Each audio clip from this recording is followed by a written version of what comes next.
गुरु ब्रह्मा गुरु विष्णू गुरुदेव महेश्वरा सद्गुरु साक्षात परब्रह्म तस्मै श्री सद्गुरे नमः. जय जय रघुवीर समर्थ. श्रीमत दासबोध दशक 16वा तत्वान्वयाचा समास 5वा अग्नी निरूपण नाम. श्रीराम समर्थ. धन्य धन्य हा वैश्वानरू होय रघुनाथाचा शश्वरू विश्वव्यापक विश्वंभरू पिता जानकीचा. आता सध्या दशक 16वा तत्वान्वयाचा सुरू असून मागील आठवड्यामध्ये आपण या दशकातील समास 4था आप निरूपण नाम या समासाचे श्रवण केले. आता चालू आठवड्यापासून नवीन समास अग्निनिरूपण नाम सुरू झालेला आहे. या समासाच्या पहिल्या ओळीत श्री समर्थ म्हणतात की हा अग्नी खरोखरच धन्य आहे. तो रघुनाथाचा सासरा आहे. तो विश्वव्यापक असून विश्वाचे भरणपोषणही तोच करतो आणि तोच जानकीचाही पिता आहे. श्री समर्थांनी येथे अग्नीला रघुनाथाचा शशूर म्हटले आहे.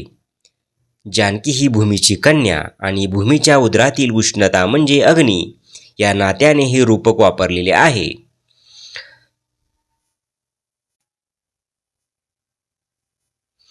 ज्याचे मुखे भगवंत भोगता जो ऋषीचा फळदाता तमहिम रोगहर्ता भरता विश्वजनाचा. श्री समर्थ यावेळी सांगतात की अग्नीच्या मुखानेच भगवंत सर्व यज्ञीय सामग्रीचा भोग घेतात.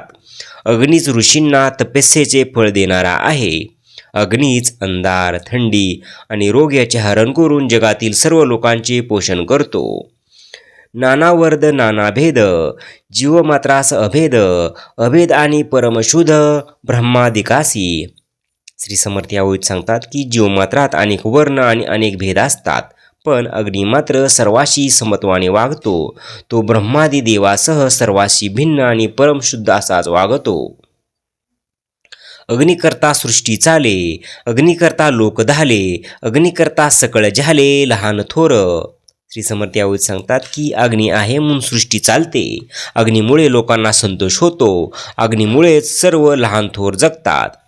अग्नीने आळले भूमंडळ लोकास राहाव्या झाले स्थळ दीपदीपिका नाना ज्वाळ जेते तेते. समर्थ सांगतात की अग्नीने पाणी शोषून भूमंडळ घट्ट केले, त्यामुळेच लोकांना राहण्यासाठी स्थळ निर्माण झाले. अग्नीमुळेच नाना प्रकारचे दीप दीपिका आणि नाना ज्वाळा जेते तिथे दिसतात. पोटामध्ये जठराग्नी तेने शुदा लागते जनी अग्निकर्ता भोजनी रुची येते.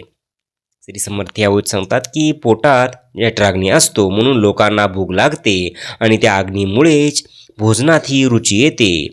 अग्नी सर्वांशी व्यापक उष्ण राहे कुणी एक उष्ण नसता सकळ लोक मरून जाती. श्री समर्थ यावेळी सांगतात की अग्नी सर्वांगास व्यापून असतो म्हणून आपल्या शरीरात उष्णता असते. तशी उष्णताच राहिली नाही तर सर्व लोक मरून जातील. आधी अग्नी मंद होतो पुढे प्राणी नासतो ऐसा अनुभव येतो प्राणी मात्रासी. श्री समर्थ यावेळी सांगतात की मनुष्य मरायच्या आधी त्याच्या शरीरातील अग्नी मंद होतो आणि नंतर प्राणी मरतो. हा सर्व अनुभव प्राणीमात्रांना येत असतो. असता अग्नीचे बळ शत्रू जिंके तत्काळ अग्नी आहे तावत काळ जिनी आहे. श्री समर्थ यावेळी सांगतात की अग्नीचे बळ जोपर्यंत असते तोपर्यंत शत्रूला तत्काळ जिंकता येते. जोपर्यंत अग्नी असतो तोपर्यंत प्राणी जगतो. नाना रस निर्माण झाले अग्निकर्ता निपजले महारोग्य आरोग्य झाले निमिष मात्रे. श्री समर्थ यावेळी सांगतात की अग्नीमुळेच नाना रस उत्पन्न होतात. त्यामुळे महारोगी सुद्धा निमिष मात्रात म्हणजे अगदी अल्पकाळात आरोग्य संपन्न होतात. सूर्य सकाळाहून विशेष सूर्याउपरी अग्निप्रवेश रात्रभागी लोक अग्नीस सहाय्य करती.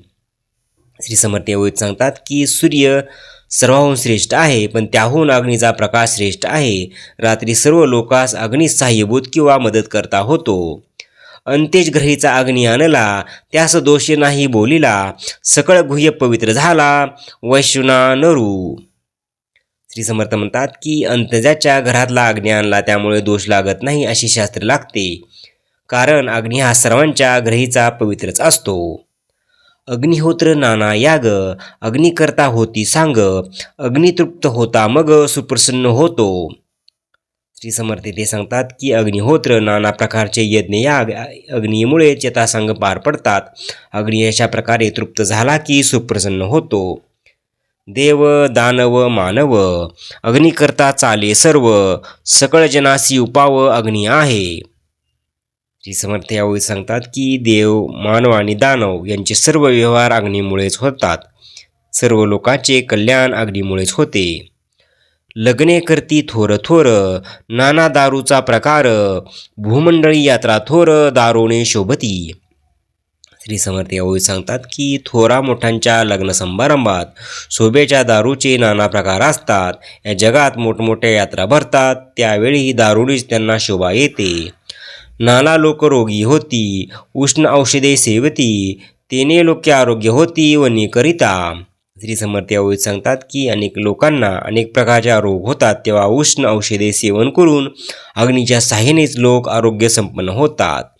ब्रह्मनास तनु मनू, सूर्यदेव हुता शनू, येतदुषी अनुमानू काहीच नाही.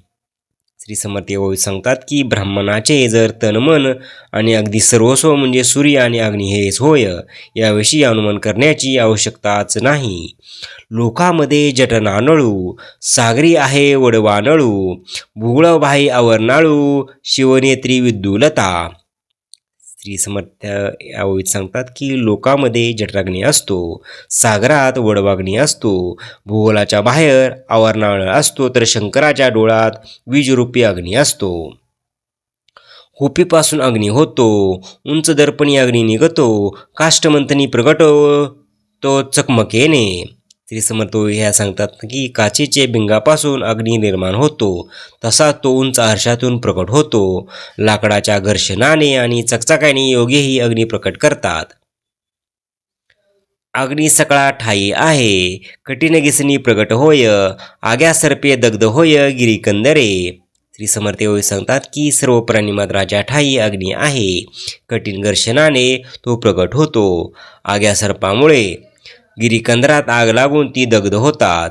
अग्निकर्ता नाना उपाये, अग्निकर्ता नाना अपाय, विवेक करता सकल होय निरार्थक. श्री समर्थ ते म्हणतात की अग्नीमुळेच नाना उपाय होतात, नाना अपाय होऊ शकतात, म्हणून विवेकाची आवश्यकता आहे. विवेकाशिवाय सर्व निरर्थक ठरते. भूमंडळी लहान थोर, सकळास वणीचा आधार, अग्निमुखे परमेश्वर संतुष्ट होय. श्री समर्थ यावेळी सांगतात की या पृथ्वी तलावावर सर्व लहान थोरांना अग्नीचाच आधार असतो. अग्निमुखानेच परमेश्वर संतुष्ट होतो. ऐसा अग्नीचा महिमा, बोलजे तुतकी उनी उपमा, उत्तरोत्तर अगाध महिमा अग्निपुरुषाचा. श्री समर्थ यावेळी सांगतात की असा हा अग्नीचा महिमा किती वर्णन केला तरी अपुराच होईल, त्याला द्यायला योग्य उपमाच नाही. अग्निपुरुषाचा महिमा हा उत्तरोत्तर जास्तच अगाध होत आहे. जित असता सुखी करी, मेल्या प्रेता भस्म करी, सर्व भक्षुकू त्याची थोरी, काय म्हणून सांगावी. श्री समर्थ ते सांगतात की मनुष्य जीवत असताना अग्नी त्याला सुख देतो आणि मेल्यावर तो प्रेताला भस्म करतो. अग्नी सर्व भक्षक आहे. सर्व सृष्टीचा संहार, सकळ सृष्टीचा संहार, प्रळय करी वैश्वानर, वैश्वानरे पदार्थ मात्र काहीच उरेना.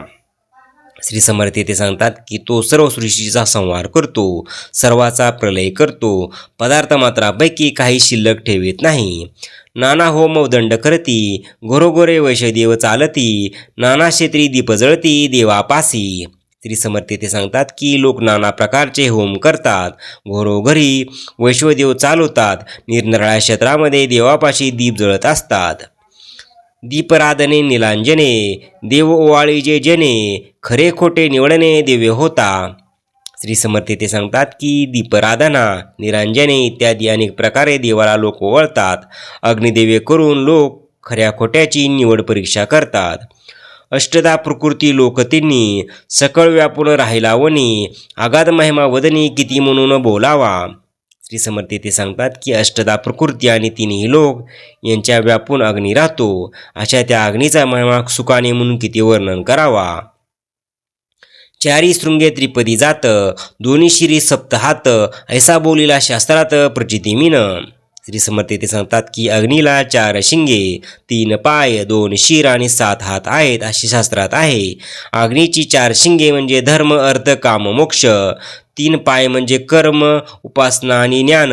2 शिरे म्हणजे प्रवृत्ती आणि निवृत्ती. आणि 7 भू आदी 7 व्याहृती हे प्रचितीवाय थोडेच सांगितले आहे. ऐसा वन्य वैष्णवमूर्ती येतो येतो बोलला मी यथामती, न्यूनपूर्णे क्षमाश्रुती केली पाहिजे. श्री समर्थ म्हणतात की अशा या विष्णुमूर्ती अग्नीचे मी येथे यथामती वर्णन केले आहे. यात काही अधिक उणे झाले असेल तर श्रोत्यांनी मला क्षमा करावी. इति श्रीदास बोधे गुरुशिष्य संवादे अग्निनिरूपण नाम समास 5वा. जय जय रघुवीर समर्थ.